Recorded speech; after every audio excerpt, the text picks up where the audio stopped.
La parole est à Benoît Biteau pour le groupe des écologistes. Merci Monsieur le Président. Vous enchaînez comme des perles sur un collier des termes plus anxiogènes les uns que les autres.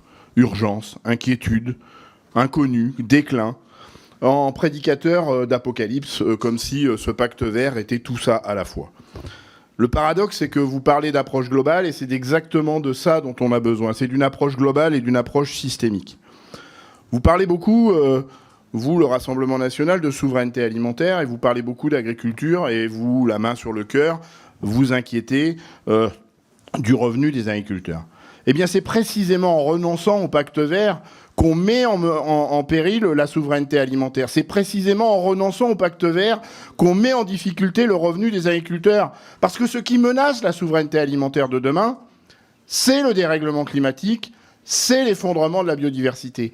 L'agriculture qui est capable de relever ce défi-là aujourd'hui, c'est pas celle qui émet des gaz à effet de serre, c'est celle qui est capable de les séquestrer.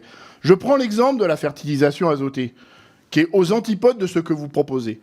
Aujourd'hui, pour faire 1 kg d'azote de synthèse, il faut 1,5 litre de pétrole ou de gaz. Ça veut dire que quand vous cultivez 1 hectare de blé, 1 hectare de colza, 1 hectare de maïs, comme on le ferait s'il n'y avait pas le pacte vert, avant même d'avoir tourné la clé du tracteur, on a créé une dépendance de 3 à 400 litres de gaz ou de pétrole par hectare.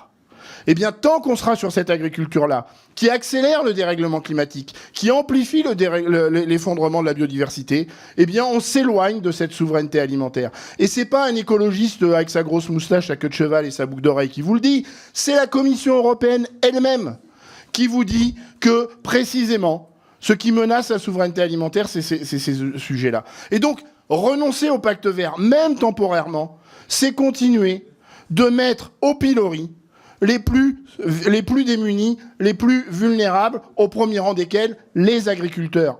Et donc, les premières victimes de ce que vous proposez, c'est-à-dire renoncer au pacte vert, c'est précisément ceux-là, les plus vulnérables et les plus démunis. Et donc, je vous invite à revenir à la raison. On ne peut pas différer plus longtemps le moment où on va vraiment agir. Vous parliez d'urgence, vous parliez d'inquiétude. Eh bien, moi, je dis qu'il y a urgence à accélérer le pacte vert plutôt que de le ralentir, de manière à ce qu'effectivement, on sorte les agriculteurs de la crise et on atteigne la souveraineté alimentaire.